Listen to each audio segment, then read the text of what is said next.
At this point, you probably have a better understanding of the content and the structure that you need for your introduction speech. But you still may be wondering, well, I know what to say, but how do I say it? That's where delivery kicks in. In this video, we're going to talk about what all you need to know as far as your delivery is concerned for the introduction speech. Let's start off by talking about this. Should I write an entire speech out, like a paper, or use an outline? This is a very common question that I get.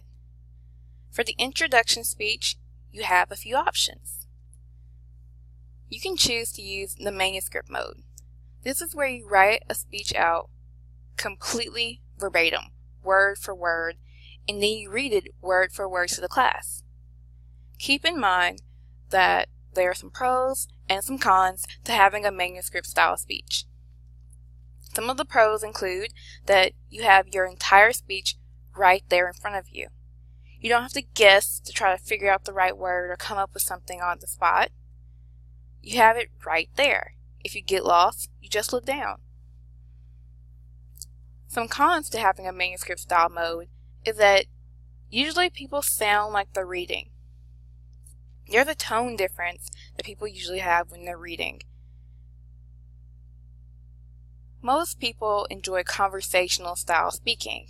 So if you're reading, it's a little bit harder to convert to that conversational style. Additionally, you have to start to balance reading with your eye contact with your audience. So those are some of those cons. Another style that you can use for your speech is to do a memorize style. For this mode, you write down your speech in its entirety, word for word, but instead of reading it to your audience, you remember every single word verbatim, and you quote it back to your audience. Again, there are some pros and cons with this style as well. Some pros include you have all your words from your speech. Additionally, you have your notes with you, so just in case you forget something, you can look down. Additionally, because this is memorized and you're not reading verbatim, then you can have more eye contact. You can also start to play around with your conversational tone of voice. But there is a con. Usually, this sounds more rehearsed, almost practiced to the point where it doesn't feel genuine. So that is definitely something to think about. Another con is that at times people do forget.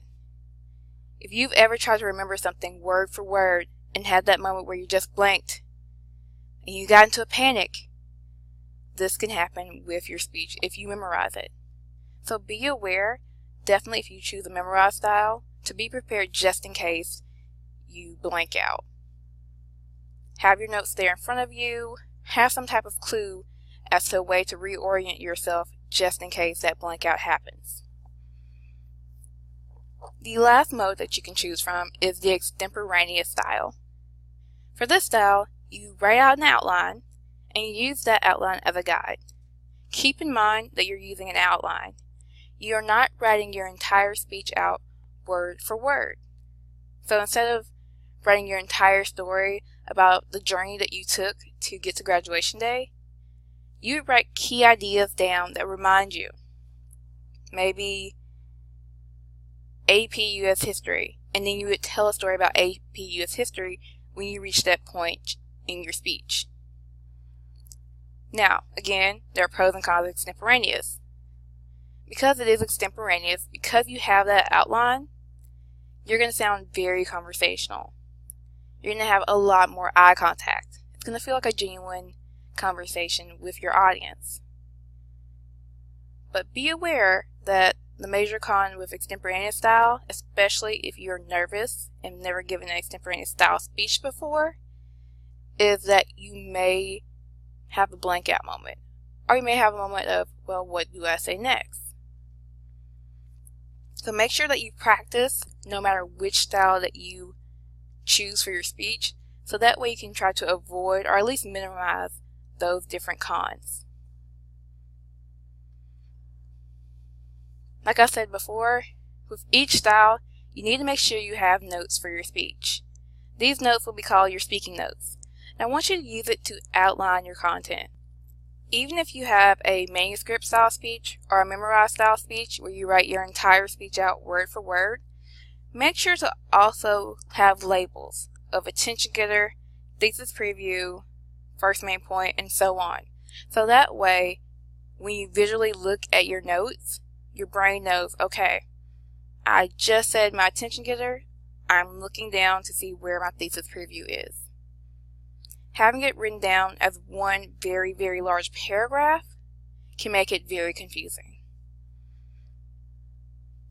Also, make sure that you practice with the speaking notes. I cannot stress this enough. Don't just write everything down and say, okay, I got it. No, practice with your speaking notes while saying your speech out loud. Reading over it in your head is not going to do it either. You have to say this out loud. So that way, you're a little bit more prepared for how to use your notes on the speech day. Also, add some delivery cues. Whether it be to smile, or to breathe, or to slow down, or even look up at your audience. Have little cues in your speaking notes that remind you of what you need to do delivery-wise. I would say make sure it looks visually different than your actual words for your speech. That way, you won't accidentally say, look up, when you're saying your speech. So you may be wondering, well, what should I know about delivery if I need my delivery cues there? Make sure that you practice your verbal and nonverbal delivery. That includes the following. Making eye contact. If you have a fear of eye contact, start to practice now. Find that friend who keeps eye contact just a little bit longer than you do, and try to challenge yourself to keep making that eye contact with them. Remember, the more you make eye contact during your speech, the more of a connection your audience will feel with you. The same way that you wouldn't trust someone or would feel uneasy about someone who wouldn't look you in the eye in a one-on-one conversation, the audience is going to have that same feeling towards you as a public speaker if you don't make eye contact with them. Also, make sure that you use effective body movement. Don't just walk around aimlessly. Don't wave your hands up and down like you're signaling in airplanes either. Make sure that your movement has purpose. Yes, if you talk with your hands during your speech. Don't hold your hands back trying to restrain them. You may feel awkward. You may even look awkward because you're trying to hold yourself back. Do what feels natural, but make sure it's not a distraction. Also, make sure that you pick your words carefully. I say try to minimize or at least avoid slang. If it is slang that you need to use for your speech, explain it. You never know who may not know that term. Be aware of your jargon. Jargon is the language that you use within your particular field. So if you're talking about something job-related, and you know there's a term that only people in your field know, explain it to the rest of us. And also think about those vocal fillers. The uhs, the ums, the likes, and all those moments where you just should take a pause and breathe.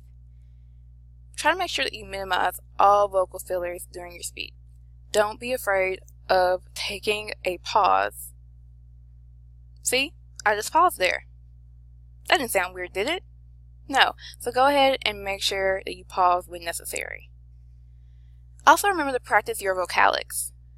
Vocalics is just a fancy word for talking about how you use your voice.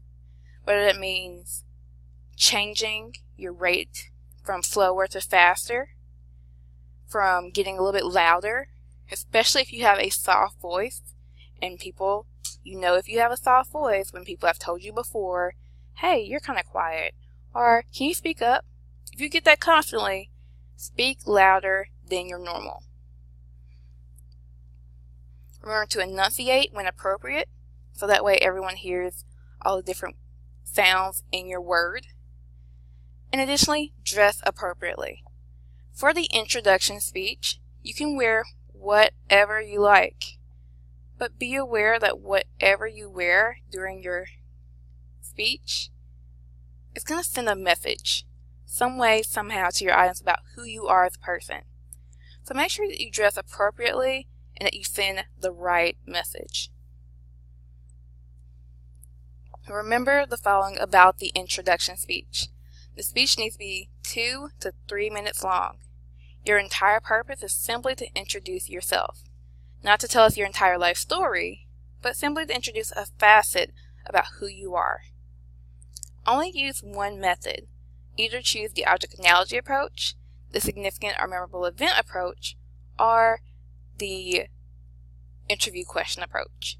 If you choose the interview question approach, pick one of those 3 questions, not all. Remember to organize your speech into those 4 parts: introduction, body, transition, and conclusion.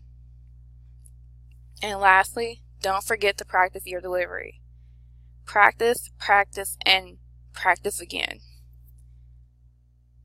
So at this point, hopefully you feel more prepared to take on your introduction speech. I can't wait to hear them.